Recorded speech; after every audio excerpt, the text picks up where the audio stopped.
大家好，我係 Chloe 啊。話咁快咧，2025就嚟到年底啦。呢一條片咧就想同大家分享下我喺呢一年入邊完全離唔開嘅一啲好物，有 con 護膚品、化妝品同埋一啲日常生活用品。咁就即刻開始啦。首先講咗護膚品嘅部分先啦。第一個要介紹嘅咧就係呢個 Olay 嘅水感透白精華。呢支美白精華真係救咗我一命，唔係講笑啊。點解我會咁講呢？我都做咗少少心理準備去公開呢一張相嘅。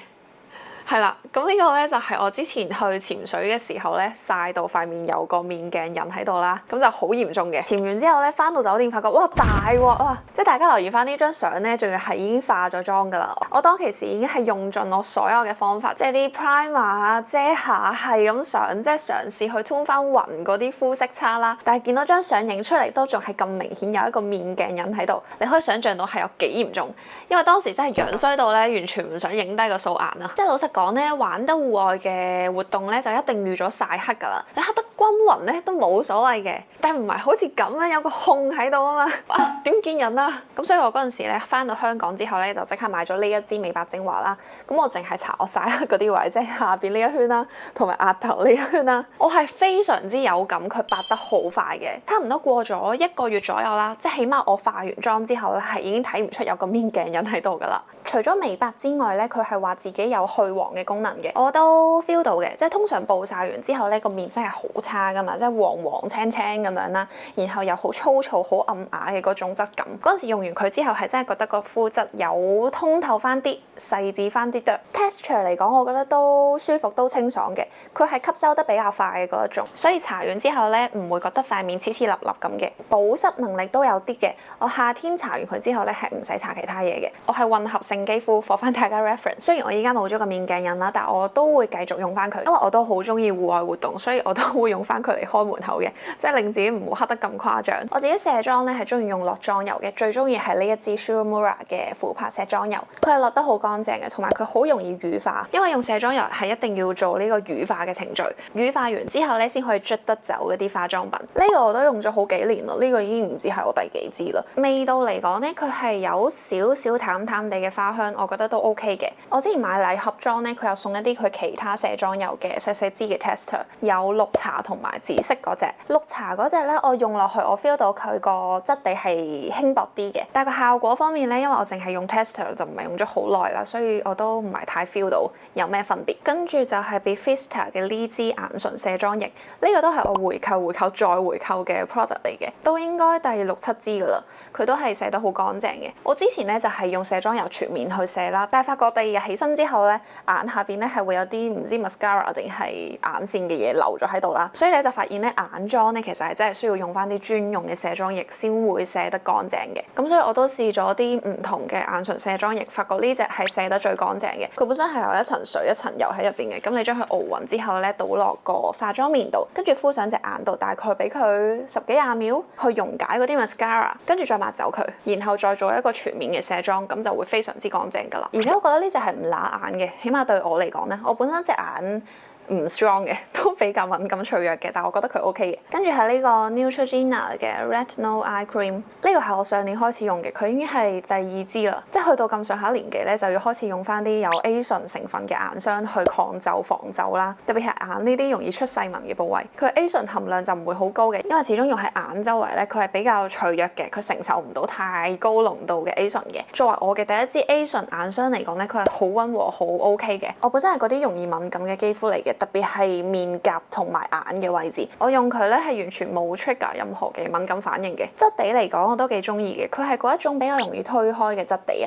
所以係比較容易搽勻嘅。然後滋潤度都 OK 嘅，但又冇令我生多咗油脂粒喎，所以我都幾滿意佢。跟住係呢支 CeraVe 嘅 lotion， 佢係輕薄得嚟咧，又有一定嘅保濕能力。我就多數秋冬用佢嘅，但可能對於乾肌嚟講，夏天會比較適合。佢入邊有一啲抗發炎嘅成分，所以當我覺得自己個皮膚狀態唔係咁穩定，甚至係有少少敏感嘅時候咧，我就會用佢噶啦。佢係完全冇味，亦真係冇任何嘅香精喺入邊，所以佢係非常之安全嘅。佢都係屬於一個比較容易推開嘅質地。跟住咧就到生活用品嘅部分啦。我本身啲牙係偏黃嘅，因為我都好中意飲奶茶、咖啡嗰一類嘅嘢啦。我係冇做過任何嗰啲牙齒美白嘅 treatment嘅，所以佢都真係偏黃少少。我刷牙咧就會用呢一支美白牙膏啦，即係當然你唔好期望佢唰一聲就會變白啦，你都係要長期使用，俾啲耐性先會見到佢係有效嘅。呢個都係我哋用緊嘅可能第5、6支啦。我係早晚刷牙都會用佢嘅，但係如果你擔心會出現牙齒敏感嘅問題嘅話咧，你可以試下淨係夜晚用佢先。再嚟咧都係for美白牙齒嘅 product， 呢個係 Crest 嘅美白牙貼，我係多數用佢嚟應急多啲嘅，佢係有助幫你去除一啲牙齒表面嘅污漬或者係色素。以我自己嘅使用感嚟講咧，黐一日咧個分別好微細，真係得的得。但係如果你連續黐2日嘅話咧，係肉眼可見白咗嘅。但我多數嚟講咧係唔會連續黐超過3日嘅，因為我都會擔心佢會令牙齒變得敏感。同埋咧喺個美白嘅功效上咧，大家就唔好期望佢會一勞永逸咁樣令到你啲牙永遠就變白啦。佢只不過係短暫幫你去除一啲表面嘅污漬同埋色素嘅啫。即係當你再食嘢嘅時候咧，你啲牙係會打回原形嘅。佢本身個設計係1包為之1副，然後用1次啦。佢本身入邊就係咁嘅樣嘅。呢個係放上排牙齒，下邊係放下排啦。咁佢點解咁粗咧？就係佢俾你摺埋，可以黐到牙齒內側。我自己用佢係為咗個短暫嘅美白效果，咁所以咧我都冇特別去黐內側嘅牙，咁我就會將佢對半咁樣剪開，1包咧就可以用到2次啦。佢用法咧就係你攞啲紙巾抹乾淨你牙上面嗰啲口水先，跟住將佢黐上去，黐大概20至30分鐘左右，然後搣咗佢刷牙就 OK 噶啦。繼續係口腔嘅產品，呢個係我最中意嘅漱口水嚟嘅，佢係不含酒精嘅，入邊係有啲氟嘅成分去幫助防蛀牙嘅。因為我之前咧係箍過牙嘅，即係啲牙咧係磨過嘅，啲牙罅咧就會相對闊啲，比較容易攝咗啲食物殘渣喺入邊。再加上我自己嗰個飲食習慣咧係少食多餐嘅，又好中意食零食、食甜食嗰啲，所以我係勁容易蛀牙嘅。即係唔好睇我啲牙好似表面上正正常常咁樣，但係其實係千瘡百孔。我係好多牙咧都蛀過好多次，補咗唔止1次噶啦。咁所以我日常除咗用牙線去清潔牙罅之外咧，都會 keep 住用呢一啲含氟嘅漱口水去幫助防止蛀牙嘅。佢呢一隻咧係綠茶味嘅，佢係有少少似嗰啲香口膠，但係佢又唔係好辣，唔係好涼嗰啲，所以我覺得佢幾好嘅。跟住到 supplement 嘅部分，呢個係持續型維他命 C， 嗰陣時都係為咗美白而買佢嘅。首先維他命 C 係一個好好嘅成分去幫助我哋抗氧化同埋改善氣色暗沉，但維他命 C 係水溶性嘅，你屙尿係會排走佢嘅，所以就係揀翻一啲持續型嘅。持續型咧就意味住佢可以喺你身體入邊 stay 得耐啲，咁佢發揮作用嘅時間都會長啲。呢一款咧 DHC 係建議1日食4粒嘅，係有啲多嘅，但係佢都算細粒嘅，我覺得都易食嘅。跟住咧就想同大家分享呢個 Fimi Pro 嘅長效正本膠囊。我有一排咧做嘢好忙啦，然後壓力好大，跟住咧就導致咗私密處發炎，就會成日都好唔舒服、好痕。然後我就有試過用一啲私密處嘅護理液去嘗試解決呢個問題啦，但係後尾發現咧嗰啲原來係會破壞咗你本身私密部位嗰啲 pH 值嘅平衡，導致咗細菌更加容易滋生。近排咧就試咗 Fimi Pro 嘅產品啦，佢呢個長效正本膠囊咧係有5種嘅專利技術認證，只需要1日咧就可以有效咁樣抑制大腸桿菌同埋念珠菌呢一種私密處嘅細菌增長。喺連續使用24個禮拜之後咧，佢個感染率咧係可以降低89%嘅，係有好多種專利成分嘅，有洛神花啦、4種嘅私密處益生菌同埋菠蘿酵素嘅。佢專利蔓越莓成分咧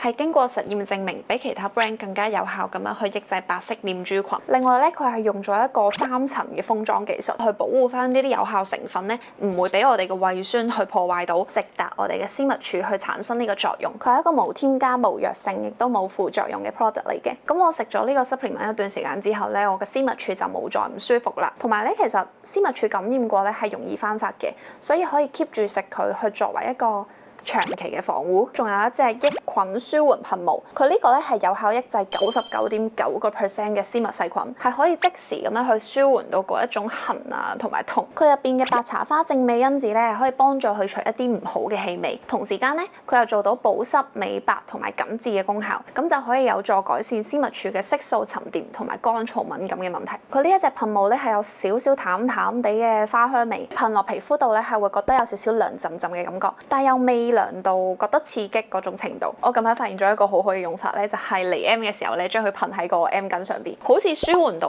M 襟期間嗰種有少少即係黐黐立立唔係太舒服嘅感覺啊，同埋都可以幫手預防下感染咯。所以大家如果有類似嘅困擾嘅話咧，可以試下同時食膠囊同埋用噴霧，內服外用嘅情況下咧，個效果應該會更加好。佢哋喺萬寧嘅門市同埋網站都有賣緊嘅，如果有興趣嘅話，都可以去下邊嘅 info box 拎埋膠囊嘅20蚊 coupon 同埋噴霧嘅10蚊 coupon。跟住要同大家分享下我最中意嘅4款 con。首先要介紹嘅咧係我嘅愛牌，係台灣嘅 Pegavision。我對眼都難搞嘅，係嗰啲大 con 容易覺得乾、容易覺得唔舒服嘅眼嚟嘅。但目前為止咧，我試過 Pegavision 嘅好多系列都覺得係 OK 嘅，舒服嘅。呢一隻咧係 Pegavision 嘅糖彩系列入邊嘅 Milky Grey， 外圈係深灰色，入邊係淺啡色，着色直徑係13，所以係一個自然放大嘅效果。我覺得佢嘅邊緣算係比較清晰嗰種，所以整體睇落會比較 sharp。戴咗之後咧係會覺得隻眼好有神啊！我呢一條片一直戴住嘅就係呢一款。跟住呢個係 Pegavision 香水系列嘅藍白茶，好似見唔到有英文名。外圈咧就唔係灰色啦，係一個啡色嚟嘅。對比頭先嗰一隻咧，呢一隻係有做少少花紋喺內圈嘅。我覺得佢係一個百搭款咯，即係無論你係咩膚色，你係咩髮色，甚至你今日係咩妝容，佢應該都係襯到嘅。跟住呢一款咧係稍為誇張少少嘅，佢係 Pegavision Aqua Max 系列嘅 Stellar Flex。佢底色係淺灰色啦，跟住喺上邊疊加咗一個好似綻放緊嘅橙黃色。佢個 concept 咧應該係模擬緊星空嘅。呢一隻嘅着色直徑就大少少啦，佢係13.4嚟嘅。我覺得佢上眼咧係好驚豔、好特別嘅，但都真係相對地難 carry 啲嘅，可能要襯翻一個比較高調嘅妝。跟住呢個係嚟自日本嘅 brand， 佢叫 Cherita。呢隻色號咧就叫做 Mimi Olive。呢一款咧係一個好柔和、好自然嘅橄欖綠嚟嘅，佢邊緣係超級幼，即係幼到你上眼之後咧係幾乎睇唔到啊！我唔知有冇人同我一樣咧，就係有時中意戴啲好冇邊緣感嘅 con 啊，即係相對嚟講佢哋係會冇咁有神嘅上眼之後個效果，但係佢哋有一種特別嘅靚，就好似特別溫柔咁樣咯。咁所以呢一款咧，佢都係比較襯一啲溫柔、成熟、穩重少少嘅妝。呢個牌子咧，淨係試咗呢一款，我覺得上眼都舒服嘅。跟住我頭先就去 search 咧，先發現呢個 brand 咧，原來係 Pegavision Japan 去幫手生產嘅喎。好，跟住到化妝品嘅部分，首先係呢一支 Elixir 嘅粉紅色嘅 primer， 呢個都係我之前曬到勁黑嘅時候去買嘅，因為嗰陣時暴曬完咧個面色咧係黃黃青青咁樣嘅，咁所以我就試下用粉紅色嘅 primer 去 tone 翻啦。上面之後咧，你就會覺得佢改善咗你個氣色啊，令到你個人睇落好似粉嫩啲，有血色啲。當你塊面粉嫩啲嘅時候咧，你個膚況咧睇落都會好啲嘅。所以我有時唔想化妝咧，都會齋搽佢出街嘅。但係佢就冇遮瑕效果嘅。呀，隻小貓陪我錄咗好耐啊！亮白嘅效果可能啲哚咯，主要都係潤色。保濕能力嘅話咧，我覺得都 OK 嘅。但我冬天咧，如果額頭呢啲位咧係有少少難推開嘅，所以我諗乾肌嘅朋友可能夏天 OK， 但係冬天嘅使用感未必好好。跟住嚟到碎粉嘅部分，呢個 NARS 嘅白餅係我夏天嘅好朋友嚟嘅，我都用咗佢勁多年啦，已經唔知第幾塊啦。佢控油能力都幾強嘅，上面之後咧係有少少修飾毛孔嘅作用，同埋佢係做咗少少珠光嘅效果嘅，所以搽上面之後咧，你會覺得個膚質睇落好似好咗，因為佢係幫你加咗少少光澤感。佢本身入邊咧係有跟一個粉撲嘅，但係嗰個粉撲真係好難用，我唔知佢稱唔稱得上粉撲，因為好薄好扁。因為佢呢個粉餅咧其實係壓得好實嘅，如果你用一啲好薄嘅撲咧係取唔到粉嘅。咁我就喺 Muji 買咗一個厚少少嘅咁樣嘅粉撲啦，呢個就會好取粉好多。但係另一個問題又出現咗啦，就係佢冇辦法擺入去閂埋佢，係啊，閂唔埋嘅。咁所以咧就令到我如果要帶呢塊嘢出去補妝咧，係有少少限制嘅。另外就係咧用到佢 heat pan 之後咧，取粉嘅難度係更上一層樓啊！佢會被用到咁嘅樣啊！所以就好難取粉，加上佢邊邊咧會慢慢斷開甩出嚟嘅。但係算啦，佢嘅好用程度咧令我可以原諒佢呢一啲缺點。而喺秋冬嘅時候咧，我就用 By Terry 呢一隻碎粉比較多，佢就保濕強啲嘅，相對嚟講個控油能力就會差啲啦。所以對我嚟講，佢會比較適合秋冬去用嘅。呢一款嘅碎粉咧係超級幼嘅，係幼到好似煙霧咁樣嘅，所以我覺得佢修飾毛孔同埋細紋嘅能力都強嘅，而且佢都好滑啊。上面之後咧係有種油焦嘅感覺。好啦，咁以上就係我今年度嘅外用好物。希望大家中意呢條片，幫我 comment 啦 share，下次再見，拜拜。